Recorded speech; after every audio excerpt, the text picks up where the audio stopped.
Do you guys like good gear, good quality gear that'll get you where you need to go? I know I do. Check out eberlystock.com.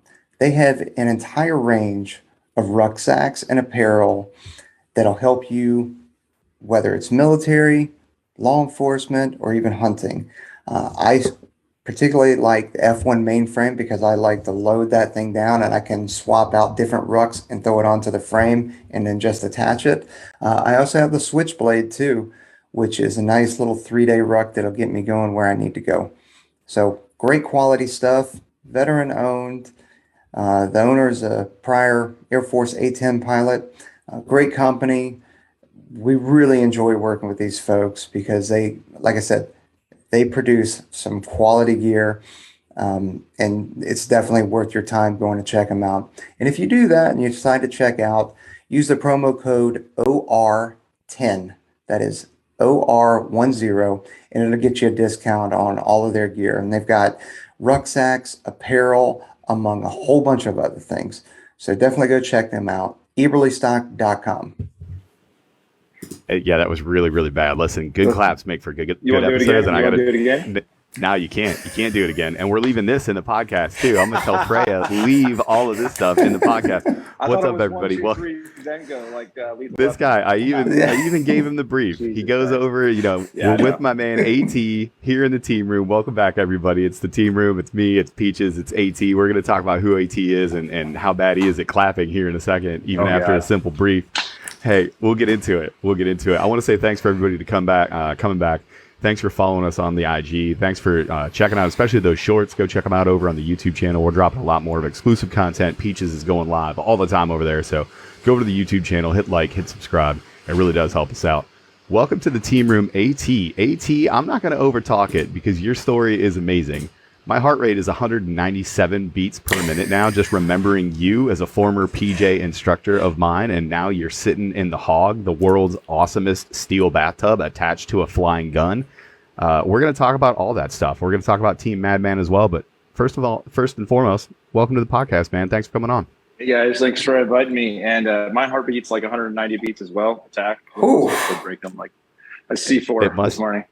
So. We're just excited to see each other. So, AT, man, tell us as little or as much as you want to tell us about your entire career. Like I kind of alluded to before, but I've been known to talk, so tell me when to shut up. But first and foremost, I'm here on my own accord. So obviously, I'm not in like any official capacity representing the military and whatnot. So sure. We'll just keep it at that, and we'll talk as much as you guys want to, or until my energy drinks are gone. But yeah.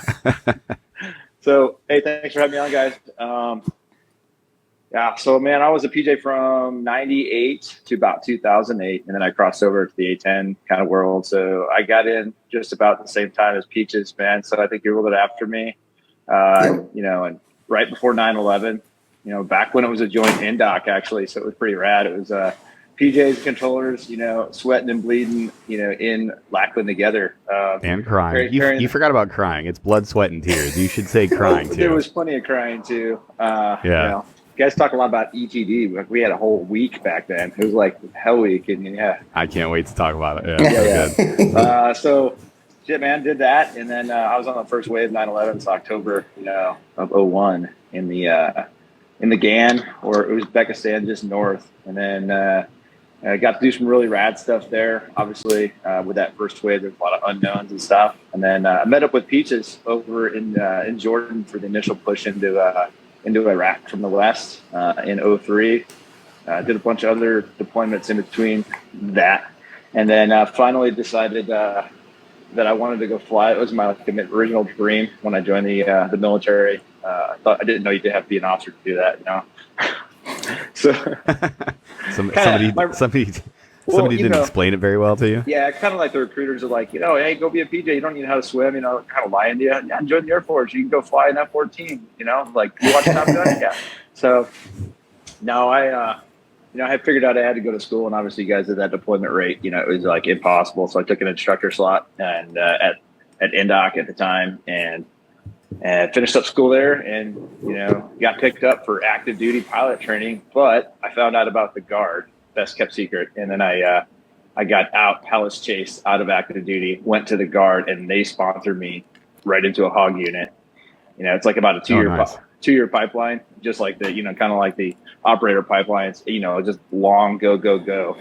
Finally got back to my unit here, I think like in 2010. And then, been here ever since. I've been active duty AGR. I was fortunate to have that most of my time here. There was like a 3-year stint where I was a traditional and I did some DOD contracting overseas. And, but other than that, I've been in for 24 years total, and I've had a bunch of free deployments in the Hog as well, and we've done God's work pretty good, especially against ISIS.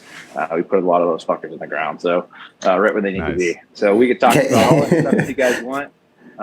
Obviously, my time in there, most of it was in the 2-3 SES when I was a J, and then as an instructor at Indoc, and then a lot of deployments and augmentations of other units. So we can roll into that if you guys want. Yeah, man. Well, you're not Jinx. Yay. So I don't know if do you remember meeting me at Indoc? I mean, that's actually where we met first. So I came in '99, and I remember, I think you were already a grad by then. So for I'm pretty sure you were already grad. So so for all the people that don't know, that building doesn't exist anymore where we're talking about, but it was sad. It's sad. Yeah. It was 3 floors. Mm-hmm. Yep. And the graduates were always on the 3rd floor. And if you were a currently going through Indoc, or you were in a prep team, you were on the 1st and 2nd floor, and you never ventured up to the 3rd floor. Like, that was just Not a thing. Unless you wanted that smoke. Yeah. If you wanted that smoke, you went up to that 3rd floor. That's what that 3rd floor was for. He went through it twice because he went to the 3rd floor. Yeah. There was a very distinct hierarchy. We're going to talk about hashtag make Indoc great again, because it's one of my favorite hashtags that's out there. But man, back in the day, like, that was the thing, is you policed your own. Like, if you were a grad and you were, there was a brand new student. Listen, it wasn't hazing, okay? No, it was students who were a little bit further along in the pipeline than you, showing you how to do the exercises correctly. That's what that was. Mentorship and character development. Come on, guys. Peer development. That's what it was. It was peer-to-peer development without any of the rules that the cadre had to follow, because they were nowhere to be found. That's what it was. And that 3rd floor, that's where that smoke happened. And there was no way that I would ever tell any stories about what happened on the 3rd floor. Tell any story. You Nope. keep that to yourself. Yeah. You keep that peer-to-peer mentorship to yourself. So, AT, let's talk about those old days at Indoc, because you were there. It's crazy to have people that got in when you said, pre 9/11, and I was in that very first push over there. That's a crazy thing. And, now we're 20, 21 years, 22 years removed from that entire thing. What was Indoc like back then, especially because you ended up becoming an instructor and going back to those buildings as an instructor? What was it like back then? Yeah, man, it was awesome. At the time, you're as a cone or a pre-cone on prep, whatever, you're nervous and you're just trying to get through it. But by the time you're a grad, it is like you're living. Like Peaches is saying, you're on that 3rd floor. It was like a hierarchy. Like the basement floor, your shoes are in the trees. You're a prep kid, your stuff is in the sheet. And when I say your shoes permanent wedgies, you're just walking around like you worrying about who's going to give you a swirly next. It's terrible. It's like high school. Your shoes are in the trees. Like, the kids would come over from BMT. We were grads, and we'd be hanging out the 3rd floor window, and it was like fresh fish coming over. It was like a fraternity. Oh my god! And it was they're still marching, they're phase 1, whatever. I just straight out of BMT, they still got their hair zoomed up, and they'd be in formation, ground your boots outside, go inside, get a briefing from the Blue Rope NTL, and then we'd sneak down the side door and tie all their boots together, throw them in the tree, and you have like a human cone tower, like going up there trying to fish them out. It was amazing.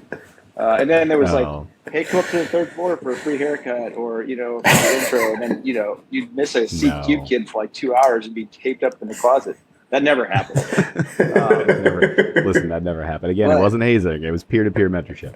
Man, I think it was great, because just there was like a camaraderie. There was a, pre-team, team, and then, nobody messed with the team. That was kind of like a unwritten rule. Like, you never mess with the actual team that's going through the course right now, because they're getting it every day from the cadre already. So, just leave them alone. They're just trying to recover and not get injured. But, once you're like kind of that student out of training, or just awaiting training, or fresh meat, like I said, prep guy, it was game on. But, the pipeline in between schools. Back then, it was like, I think Rod Alney was like the pipeline manager. He was driving around in his truck, and he's like, "Hey, you, what are you doing, Cone?" He's a littlest PJ. He is a littlest PJ, and he had that Volkswagen, and he had that like old Tacoma or whatever it was, like with 37-inch tires compensating, for him. So, but I don't even know how he got. I don't even know how he got into it. Was it a trampoline sort of a deal, or was there like a lift? I don't even know. Like, because he's 2 feet tall. That one of the old ropes that comes tied to his. 100%. And then, yeah. It was awesome because that guy he'd manage the pipeline, him and somebody else with that little building that's probably no longer there as well. But you would get your orders straight out of Indoc, and for the most part, I mean, it was pretty quick. Like you would maybe have a couple days off, and you go straight to Key West, and then that was the big kind of goals, like get fresh grads from team while they're still in turbo shape down to dive school and crush it away. And then you come back and you got that bubble, and you think you're fucking God, invincible at that point, walking over to main side LAC going like, yo, what's this? Oh no. Nobody knows what it is. You're just going up to random chicks at the BX like, oh, what's this on my uniform? Can you see that? I don't know. Yeah. Apparently this is a big deal. I don't know. I guess I'm a big deal. Well, I got to skip ahead and tell you a quick story about that. So here we go. Years later, here I am going to pilot training, and the pilot training, it's kind of like, you're brand new, you're a lieutenant again, so you're starting over. And day one of pilot training is you got to wear blues. It's kind of a hazing thing, right? So we all show up, and there's this best possible scenario for you, right? Yeah. I'm in there, look like a goddamn Mexican general, because I'm wearing my blues against all these brand new ROTC kids, academy kids. There's like one other, not prior guy, and our class leader, if you want to, or whatever you call proctor, is a first assignment instructor pilot. Like she is that's called a FAPE, everybody. First assignment instructor pilot. What that means is you were such a good student that they asked you to be a student. It's like it's like you live on that third floor of that dumb building, except you're a pilot. Yeah. So she's exactly. She's got about 10 hours in the military after getting her own wings. And she's in charge of this bunch of knuckleheads, and really her main job is to get us from point A to point B to the real instructors. Sure. Anyway, she would introduce yourself, tell me about yourself, and she's going down the line, and she gets to me, and she's like, "What is that?" I was like, "What did you do?" I was like, "I was an in-flight missile mechanic." She's like, "What?" She's like, "Yeah, I used to work on the B-50s." In-flight missile, like, get out of here. I shit you negative. So I'm like, "That's what the badge means," and she goes, "Oh, yeah." I go, they sent me to jump school because some guys, Bob fell off one time. He was climbing out in the wing trying to fix the GW38, and he fell off. So now we all go to jump school. What is wrong with you? Why are you like this to people? We had her going for probably 20 minutes. So, yeah. Anyway, back to Indoc. The pipeline back then, I'm just saying, you got your bubble. You think you're the shit. You don't know anything. And, then you got the free fall or jump, free fall, whatever it comes, whatever the order is. And then we had SOMSI back in the day. So for the PJs, for those of you who don't know listening, we all used to go, it's been all over the place, the whole medical part of the pipeline. But at that time, we were going to Fort Bragg with the 18 Deltas, with the Ranger medics, and who else was there at the time? I think there was some corpsmen or something like that. So, I mean, that was probably the biggest chunk of the pipeline post Indoc before you got to what they now call PJU or the apprentice course, was that medical portion. And the Army, of course, makes everything a freaking, attrition course. They were like, hey, you roll in for a medical scenario, you got rolled back to day one because you didn't say high flow 15 liters per minute, even though you put the damn mask on the dummy. Right. Well, there is a couple things. I don't want to speed past them.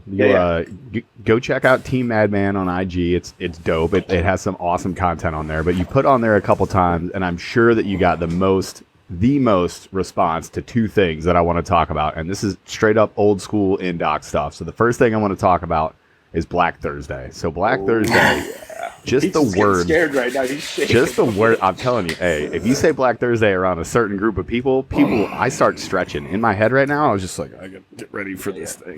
I'm already slowing my heart rate down right now. I'm already slowing my heart rate. I'm just like, listen, Aaron, you're gonna get through this. So what for the kids out there, Uncle AT, what is Black Thursday?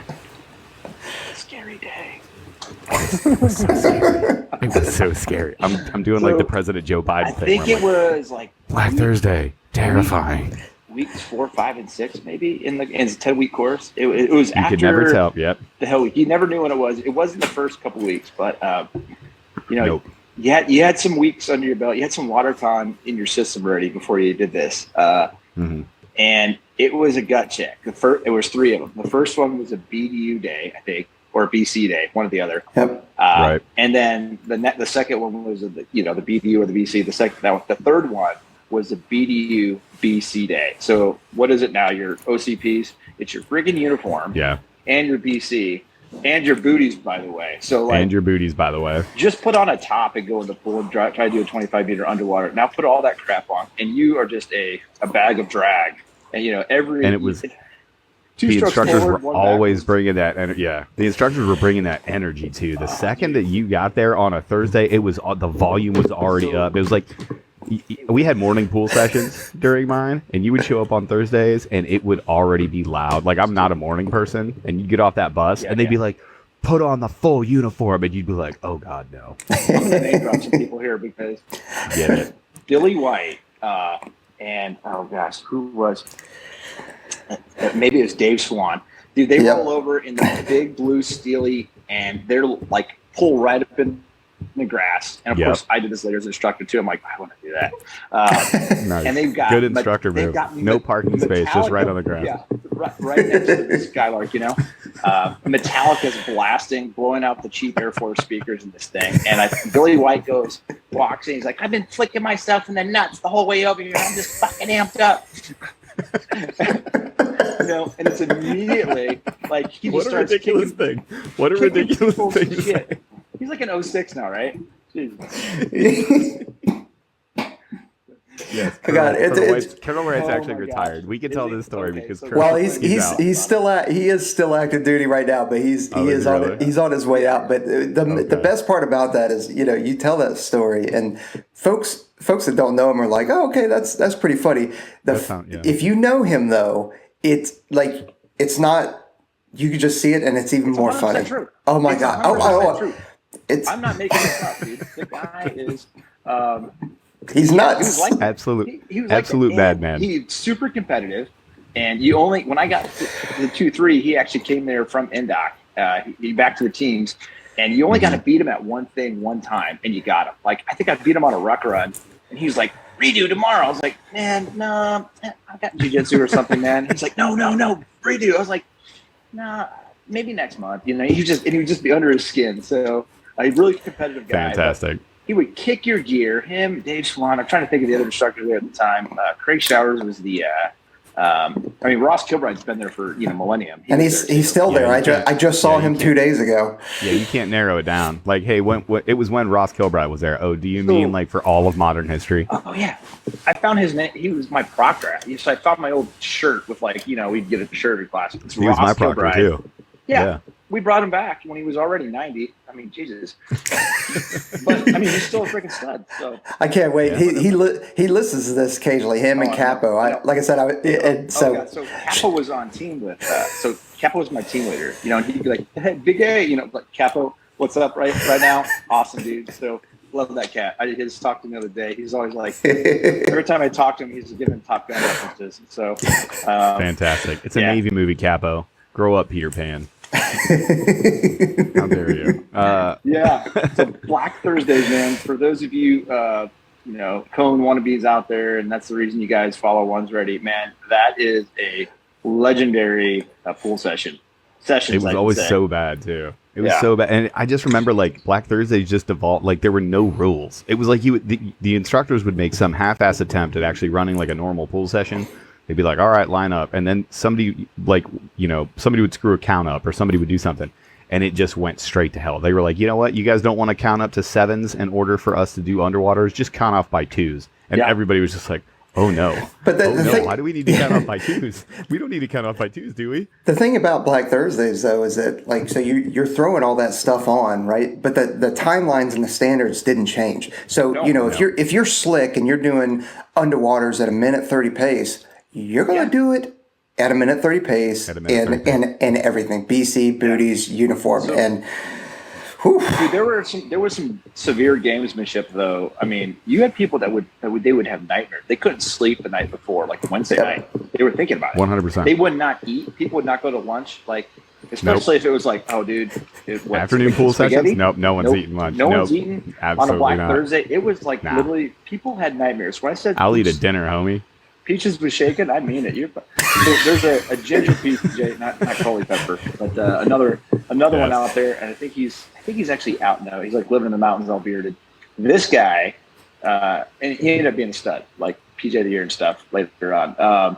But he sewed down his pockets, cut out like his cargo pockets, sewed down, and Scotch guarded his BDUs, so like water would kind of repel from it. He had like the ankles like tailored in, and of course everybody had the booty straps to hold the booties on.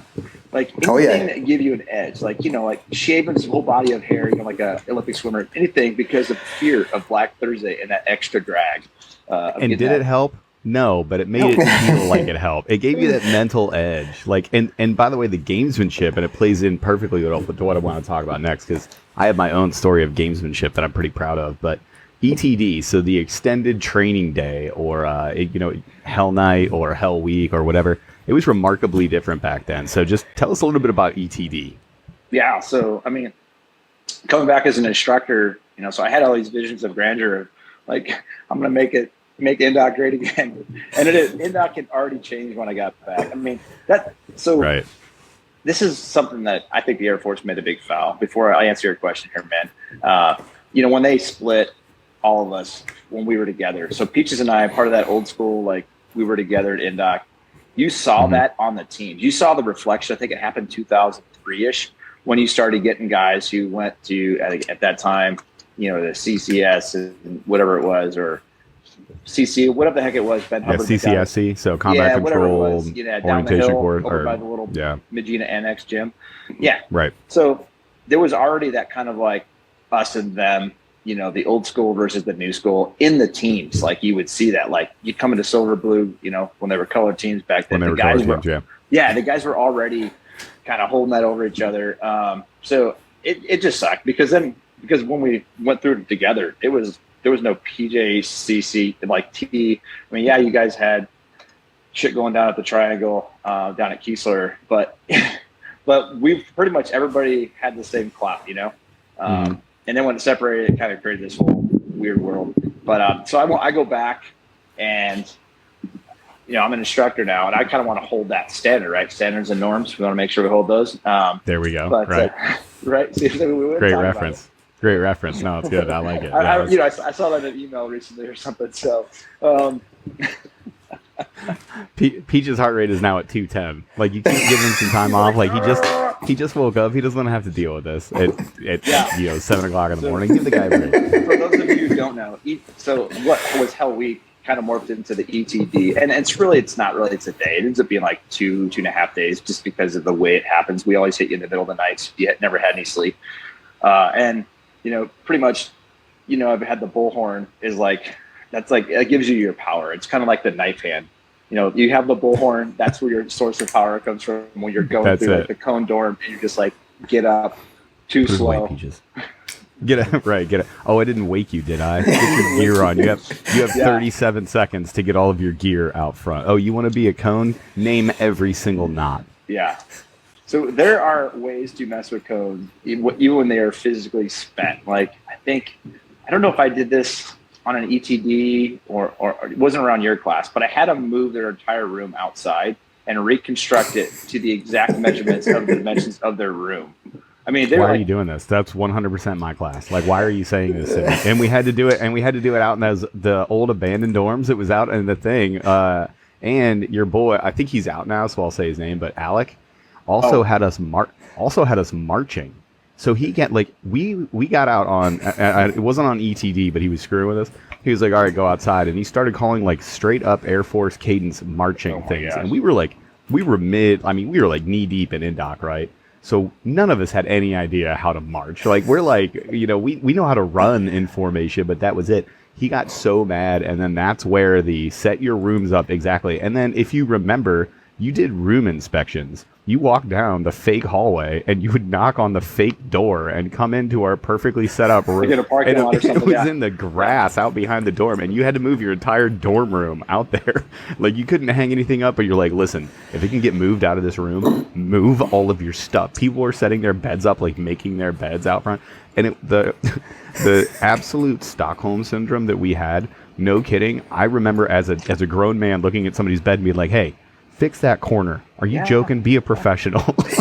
Come on, man. Come on, man. We're going to get smoked for this. Yeah, that was definitely a Kilbride carryover from when I was at Cohen. I'm pretty sure he made us do that. But it was magnifique. I'll tell you, like, well done. Chef's kiss. But for the folks that are listening, though, like, if you look at this, you've got 3 dudes on here, two PJs and a controller that have gone through Indoc, have gone through, like, crazy times, just in the pipeline, not even operationally, just through the pipeline, that you would think, like, okay, that's hazing, or they've taken it too far, the instructor shouldn't have done that. We're sitting here laughing about it, reminiscing about it. Best memories. So, exactly. Hilarious moments, best memories, and you're still in the suck because, and it's that shared experience that we all have that ties us all together, which, going right back to your point, AT, you know, when we did the PJ CCT split, and PJs didn't know what controllers were going through during their pipeline, and controllers didn't know what PJs were going through during their pipeline. There was definitely we were lacking that shared experience. We were still close, but we weren't where we were. So that's why I'm really happy that we've gone back and come back together now. Man. Absolutely, you know, and I mean, I'm not knee deep in it like you guys, but you just hearing what's going on at A&S and guys coming back together, I think is awesome. You know, where SW is going, and you know, everybody's together again. It's not this like, oh, who's that guy? You know, oh, he hasn't proven himself yet. You know what the dude's done, and you've got some, you know, understanding. 100%.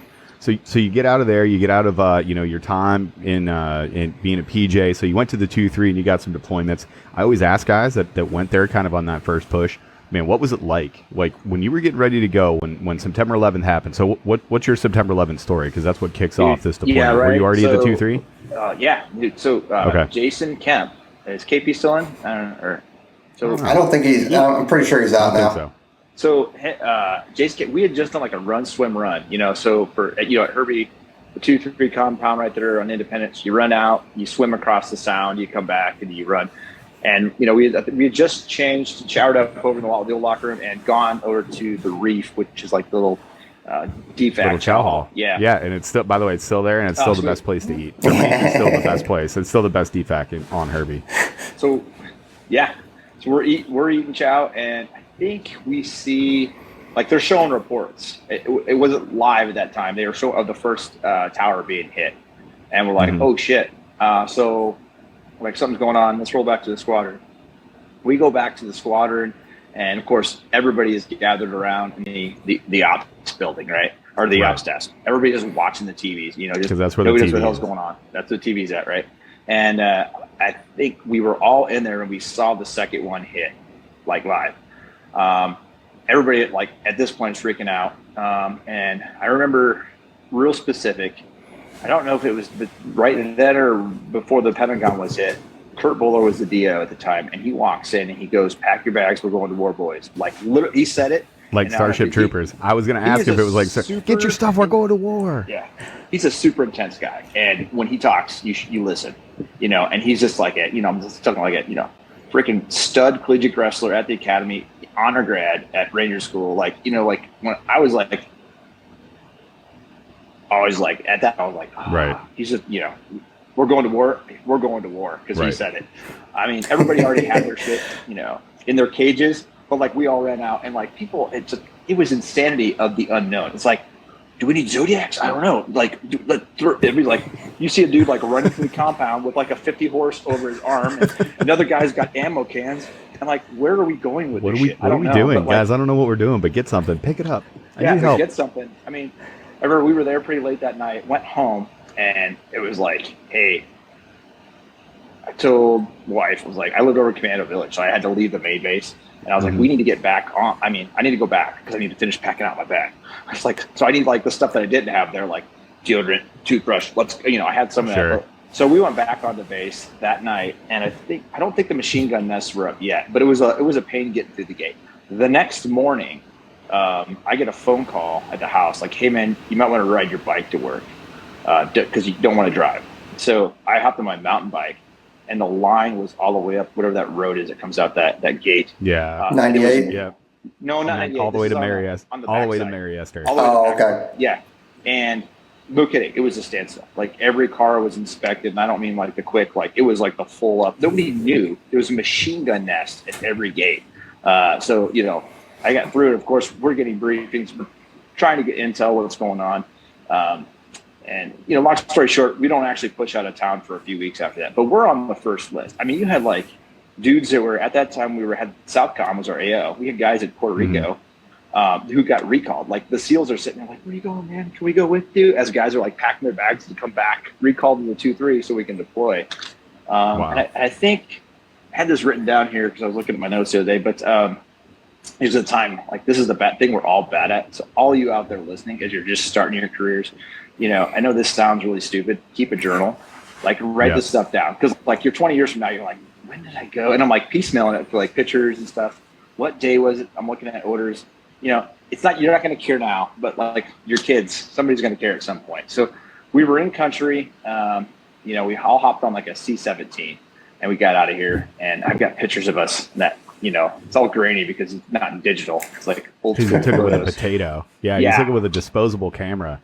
They used to, hey everybody, so they had cameras, and they had disposable ones, and they were like wrapped in cardboard, and you would go to weddings, and they would be there, and then you'd have to get those pictures developed. Like you couldn't just look at them. You got like to take that's what actual cameras good were. pictures. There's no filters. You had to take actual good pictures, or There's you no mess filters. up. There were like little stars floating by your head, No filter.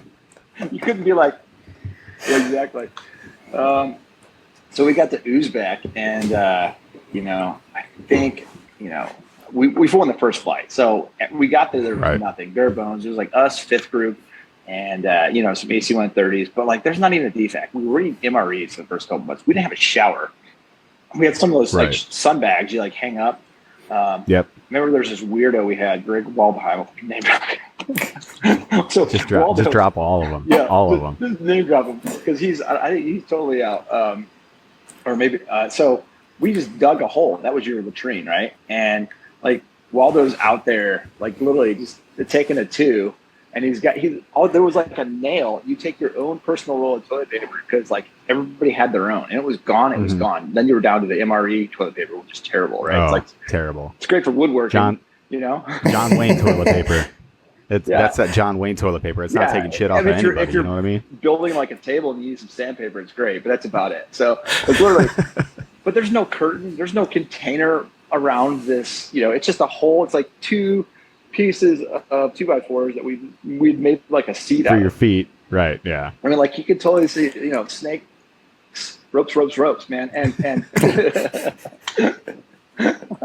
fast ropes out. And I guess apparently some female walked by at some point, and this was behind the house. It was like obviously in a discreet location, but not discreet enough. Waldo's out there, doing his business, and some female sees it, and from then on, we had to construct some kind of somebody gave up their Whoopee poncho liner to build like a a wall around this thing. But that's how it was for the first couple of weeks. Like, and then of course everybody's doing prep stuff and what I'm about to get into, some more on the serious note, but is like, so we started putting teams in, and I don't know if I was on the first flight or one of the other CSAR teams with FE. He just made chief, by the way. He was on the first flight.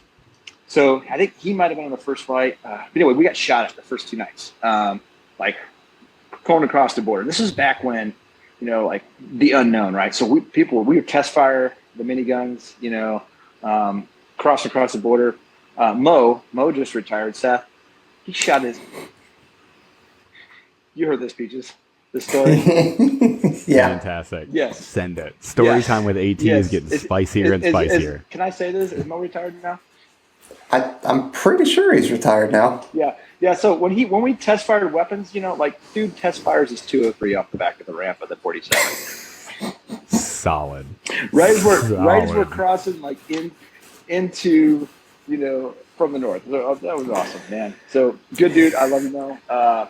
He's a guy that always holds a small Red Bull can because it makes him look bigger. He's got this complex.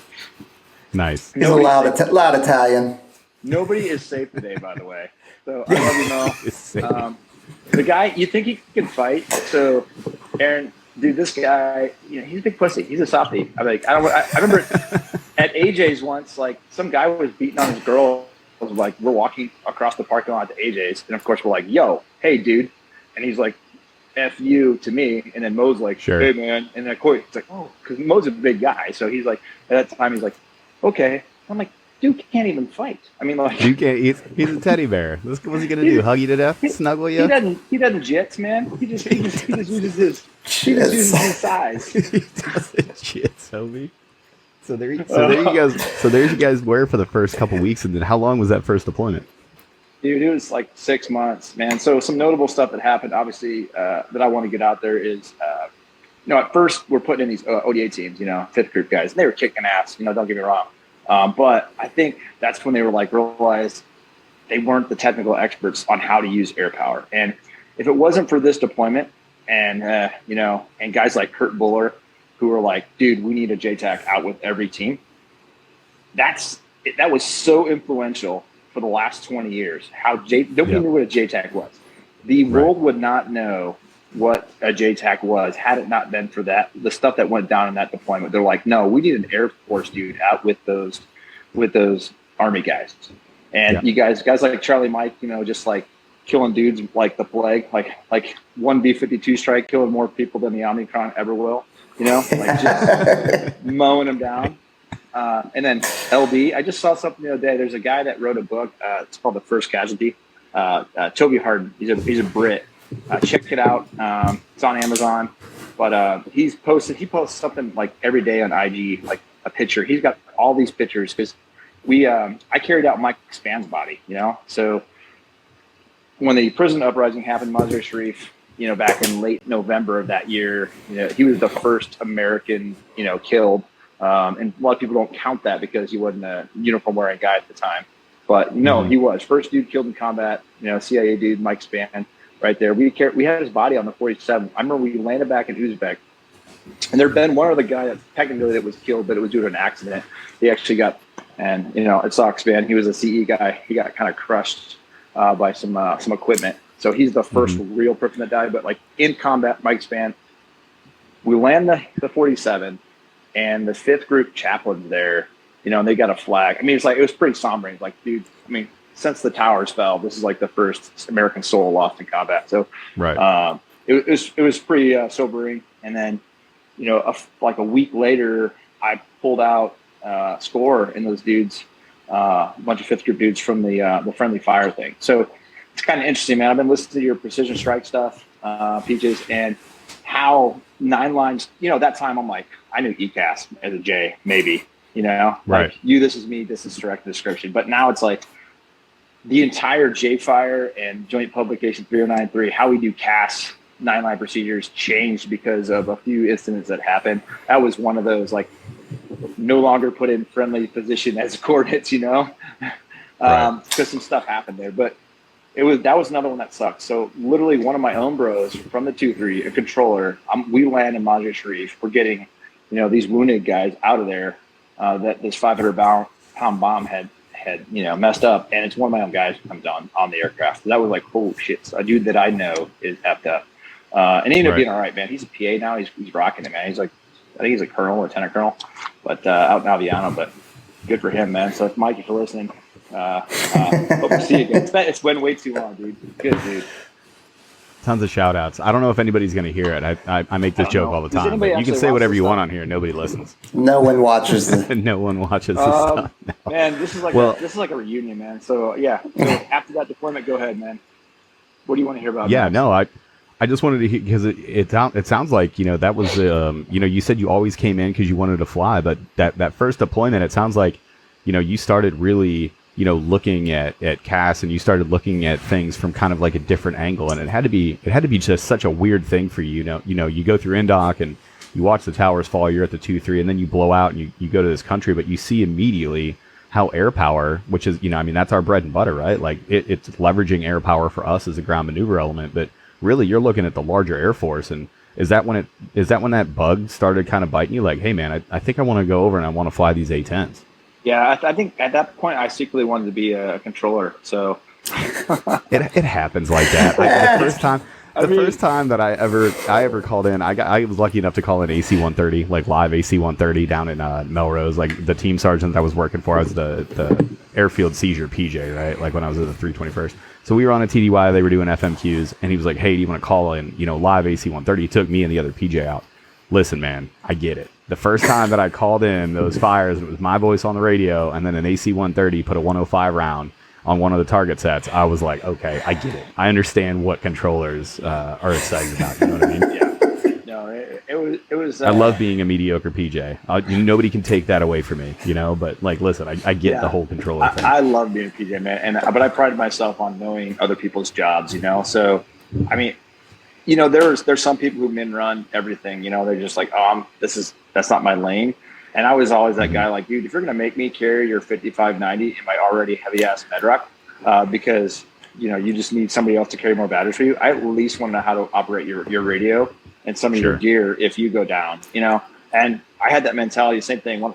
I was obviously a brand new pup on that deployment. But as I came back and I did, follow-on deployments, and I had my own, pups come in, 3 levels, I would be, dude, here's the deal. Be a great PJ first, but you need to know how to do your controller's job and everything else. And, maybe not to the level of, check pulls down, clear to land, dude. If anything, throw in your bench, stroke, just some small TTPs and how to operate stuff. I think you need to cross train a little bit. And I think that's what the way special warfare is going, which is awesome, that you don't have this is my lane, this is all I do. It's like, no, you're a team leader now. You've got this knowledge and this background, which is just going to make you better. And if it wasn't for that knowledge I had as an initial J and being with the controllers, I might not have gone the route I did with A-10s, knowing what I did. So it's all made me better, man. And everything that I've learned at this point, I wish I had known back then, because you just think you're invincible, especially in that first deployment. But you realize now, you're like, I was the dumb kid who didn't know anything. And you just got to 100% learning, man. But that's not just you.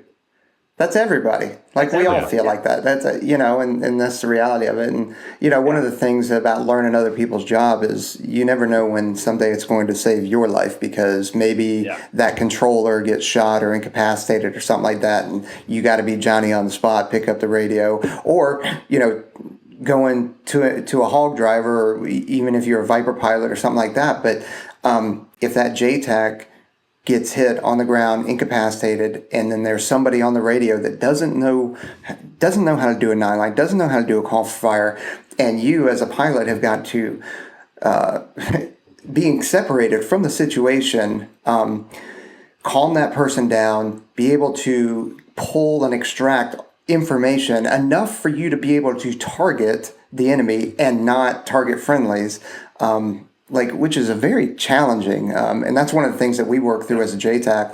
Whether it's hey, we're training, helping to train pilots as, hey, I'm non-qualified JTAC, or even if we put a PJ or an SR dude or somebody random on there, it's difficult for a pilot to be able to do that.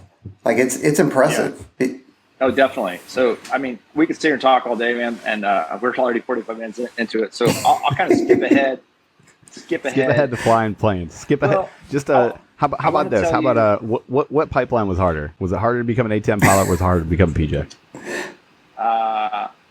It's different. It's apples and oranges. And this is I can't believe you wouldn't say it. Well, I'll tell you right now. So the most asked question I get, through any forum, right? Either whether it's IG or people talk to me or whatever.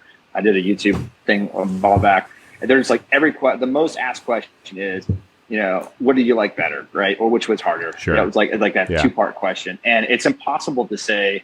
I can tell you right now, I can answer the first part. I can say, I would be happy if I had only got to do one in my entire career. I am fortunate enough. I've been very fortunate that I've got to do 2 really cool things, where I was both, a PJ during wartime, right? And I got to go be a combat A-10 pilot. So if you said, hey, dude, you can't get your wings. You can only be a PJ, or dude, you can only be a pilot. I would be happy doing either one of those because they were very fulfilling. To say that like the pipelines are totally different. Yes. Physically, sure. Sure. Absolutely. The mental toughness that you get from, the real Indoc when it was great with me and Peaches back in the day. Sure. I'm right here, AT. I can hear you. It was definitely tough, but it was a different type. Here I am coming out like, all this confidence and stuff going into pilot training, and it's like it was kind of switching gears, because I'm dealing with guys who are just, ROTC Academy guys have been studying and hauling away at school. And I've got my, Kentucky University degree. I just got from college. I mix my CCAFs together with some night school, and and I'm not like the best. So it took some transitioning. But here's the thing: it helped me. It's the mentality that you have as an operator, making it through stuff. of like, dude, I don't care. I'm going to grind no matter what. Like everybody else is done and they're chilling. It's going to take me a little bit longer because I'm a little bit of a knuckle dragger. But I'm going to figure it out. Yeah. And then poof, you end up on that other side. You go on your first deployment as an A-10 guy. Yeah. So, fast forward, how many years was in between the first one and the second one? So it's probably like 15 years in between deployment number one and then the first deployment in the Hog? The first deployment in the Hog was 2012. Yes, about 10 years. Yeah, so about 10 years. So yeah. What was it like? What was it like going back in country? And now, it's not going into bare bones. Now you're going into well-established fire bases that are huge. Where did you go? Where did you go on that first deployment as a Hog driver? So I left as a J. I left country right as we were building up Bagram, and I missed Anaconda. Mm-hmm. So, so Cunningham, Jason, yep. That was my last flight. I gave those guys their LAO flight. So Kerry, Miller, Jason, those guys that rolled into Anaconda, Roberts Ridge, they were working out of Bagram at the time. So they did the push to Bagram. So I hadn't been back to Bagram. I had actually never been to Bagram until I was a Hog driver at 12. So we roll in there, and it's like you said, it's built up base. Crazy, right? Yeah, at that time in 12 too was crazy. I was in it was huge. Like the 80 Deuce was in town. I mean, and they were swapping out with the 101st. So we got 2 Army divisions there. I mean, it was massive, right? So there I am, a brand new wingman, a new guy again, for all purposes there. And we went with an Arkansas unit. It was our last deployment. And these guys, which was awesome. They got one more deployment before they were converted to, I think, RPAs, wherever they are now. But we're in there, and I remember, I think it was my second flight. I did my LAO and my second flight. I'm flying with the guys. Just showed me, here, this fire base. She's like, hold on. Wait, fence and guns. So we're like arm it up. And we're like on my second flight there, we're doing, a guns pass for some guys taking some IDF. And then another flight, I think it was 3 or 4 days after that, I'm doing a danger close 100 meters from an OP, on eastern Afghanistan along, the route there along, the Pakistani border, some bros on top of the hilltop that were probably put in by helicopter and some HESCO bears, and that's it. Go watch what's the video? It's about the Korengal Valley. Those dudes Restrepo. Yes. Restrepo, yeah, it's crazy. That documentary is insane.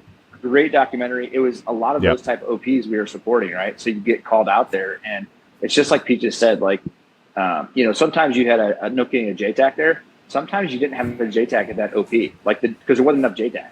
So you're talking to a TAC P, and there's a lot of the TAC P call signs. I don't think we worked with a lot of the controller CT call signs at that time. They were just a different part of the country. And you might talk to a JTAC, but he's like relaying words from an OP that he can't see because he's at a small fob, and the OP, he's got like 4 or 5 OPs in the valley, so he doesn't directly see it. So you're getting like a type 2, type 3 control, or you got a JFO you're talking to, maybe a JFO. And then I remember story that sticks out is we were rolling back from, actually we were working with a controller, and it kind of went dry. We didn't actually get to employ. We're coming home, and we get called to this convoy. It was the 80 Deuce swapping out with the 101st. And that's a big machine, if you've ever been to Bragg. Right, yeah. They don't, it's not like they have a small footprint and they can just leave in the middle of the night. Like, everybody knows they're moving.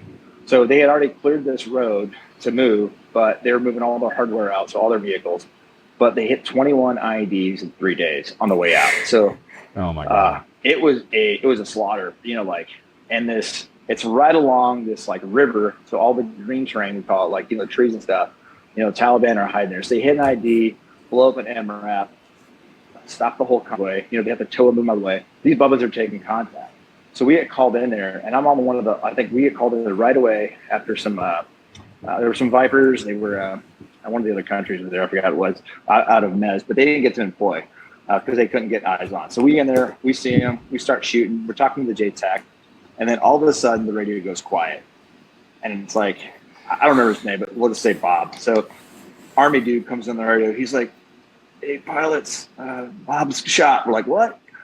And is he all right? You're like, everybody. "Yeah." Doc's looking at him, so the medic's looking at this guy, and okay, we're like, "Dude, this is going to be ECAS now." So, all right, are you still taking fire from the same place? Yeah. Okay, we're gonna shoot again, man. And if it doesn't look good, if it looks like we're pointing at you, or it's getting too close, I need you to say to board on the radio. So, no kidding, we do that, and he's like, "They're bringing it closer." Like, "We're going to bring it in closer now, man." Like, so no kidding. Like you said, Peaches, a straight example of ECAS on my first deployment right there, right away. And it's almost like your entire life led up to that, right? Like all those times in Indoc, going to, being the first guy in country and having some of those experiences. And now here you are. Do you feel like being a PJ set you up to deal with that scenario better as an A-10 pilot? I think it helped you develop that ability to handle stress and to adapt to those situations. Like, obviously, being a PD didn't have anything to do with, flying the aircraft, but flying the plane, right? The being able to handle that stress, hearing that guy in the radio who's freaking the hell out, and there's a 50 going off right by us, or a Mark, a Mark 19, and you're like, "Dude, I know it sucks right now, man." And you're trying to be the voice of reason, the voice of calm in a bad situation, right? So you can't go from like 0 to 190 right now, because you're just gonna make things worse. So it's like, "Hey man, we're here to help you. We are not going to leave you." So interestingly enough, we got ripped out by some other bros from our squadrons, and then some other dudes after that. I land, go to bed, come back, and that tick is still going on. Like I said, 21 IDs in 3 days. So like, we would roll into work and be like, "How's whatever convoy doing right now? How are they doing? What's going on?" And we were trying to watch ISR feeds in the squadron, like they're at bottom, and we're all just like, "When are we launching? When are we ready to go?" Just waiting to go, to swap out the next guy. It was a continuous like protecting these guys. So we were able to hook up with the guys over at the Bath Hospital, and it was that JTAC that first got shot. So we go over, we took like an A3 bag full of 30 Mike shells, and we walk in. They're all wearing their Wounded Warrior shirts because they're in recovery and whatnot. Luckily, they were, they were injured, but nobody killed them that. And these dudes just start crying, man. Like you hand them shells. Like, oh man, it's like the no kidding, like the human aspect of meeting the guys that are overhead.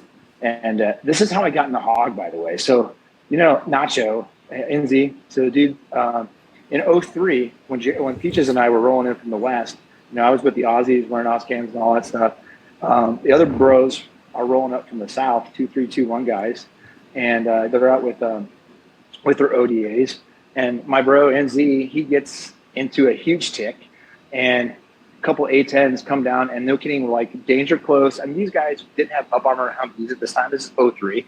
They're shooting out the windows, 203s, 5.56 out the window, and they're just getting Swiss cheese, from both sides of the street.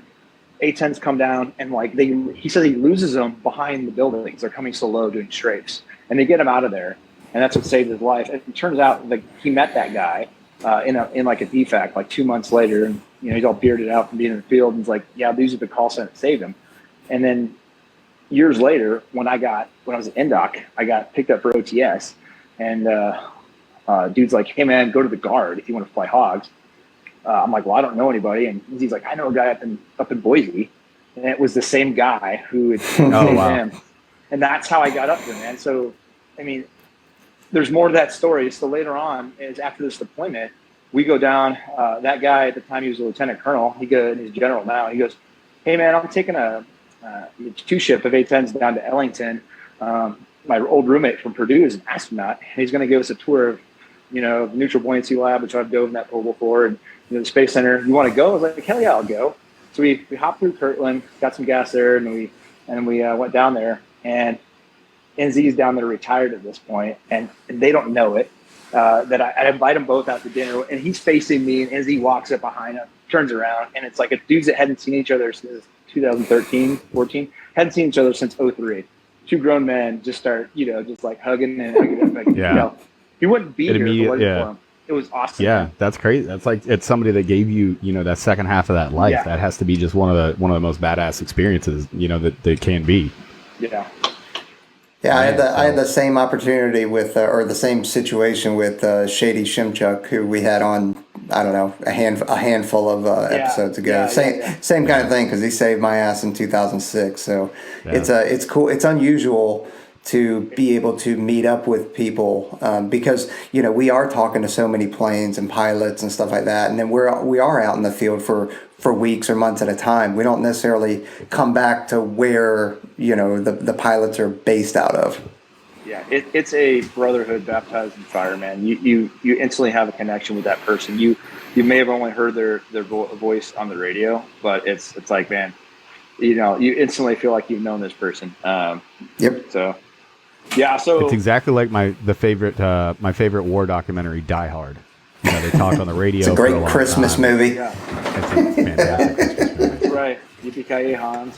Fantastic. I have a machine gun now. Ho, ho, ho. So 24 years later, man, you went through the PJ pipeline back when water was wetter, rocks were heavier, girls were better looking, your hair was on point, I guarantee. Your hairline's looking real good. I meant to put that out there. But yeah. Then you get through... Taking tips from you. Get it. Then you, you transfer over and, you've been doing the A-10 gig.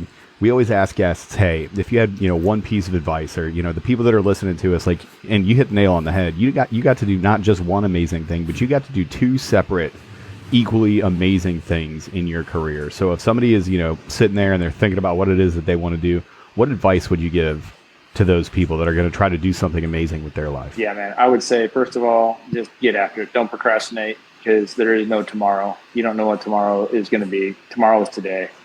Yesterday was the last easy day. So whatever that is that's you training for SW or, studying to be a pilot or whatever your goal is, just get after it. Stop making excuses. The victim mentality is not going to help you in this game of the real world life. And don't let your haters keep you down. That's the other thing, man. All the people that probably told me that, oh, you want to go be a pilot, even PJ bros that I thought, like, they just don't see your dream. You have a vision, you have a dream, go after it. Somebody else may not see it, but you see it, and just make it happen. You're going to have haters, but you know what? They're going to be your biggest fans in the end. So.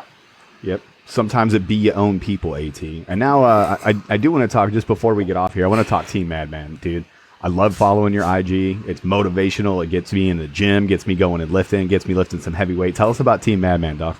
Yeah, man. So, the Madman thing, when I was a contractor for a bit, it was one of our kind of call signs. It was pretty cool. So I always liked it. My buddy and I would just say Madman all the time. That's a great call sign, by the way. Madman is a great call sign. And I thought back to, kind of the Mad Cat, the Cheshire Cat. Like, it's like, we're all mad here. And it's, that's the kind of mentality my buddy Jay, I just saw him in Dallas this week. And we were like, man, we got to, what's the finger? It's the finger is, there's a Cheshire Cat that's sitting right there. Yeah. I can see it now. Cool. Yeah. So, yeah, I've got different props. There you go. Yeah. You got cooler ones, man. I got my Cheshire Cat stuff, by the way. So, and that's the whole thing, man. It's just like, don't be a meek about it. Go out and be a beast. Everybody says, hey, be a lion, be a madman, get after it. So if somebody says that's crazy, that's your dream, whatever it is, you're be insane, man. So go after it. Be a monster. So man, be a madman. Absolutely. And that feels like a good place to end it, man. So people can find you over at Team Madman. Check him out on IG. If you can't find AT, we can help you find his IG profile, because that's what we do. Hop up in his DMs and ask him what the day-to-day life of being an A-10 pilot is. Or you can ask Trent. That's Trent's favorite question of all time. But man, AT, I just want to say thanks for coming into the team room with Peaches and myself. Man, it was awesome. I think we're going to have to bring you back for 2. I know those aren't all the stories you got. So I've got way more. It's like a reunion. Open invite, man. Awesome. This is awesome. Open. It's like a reunion. I'm about out of caffeine though, so yeah, we got to end it soon. But holler. Well, open invite, man. Come back at any time. Everybody else out there, hit that like button, hit the subscribe button, share it with your friends, and then we'll put out a bunch of these shorts. So pay attention to YouTube. We're going to get a lot of these out here because AT's got a ton of stories. AT, thanks again, man, for coming on with us. We really appreciate it. Good seeing you again, man. Yeah, brother. Hoo-yah. All right, everybody, train hard, and hoo-yah, we'll see you next time.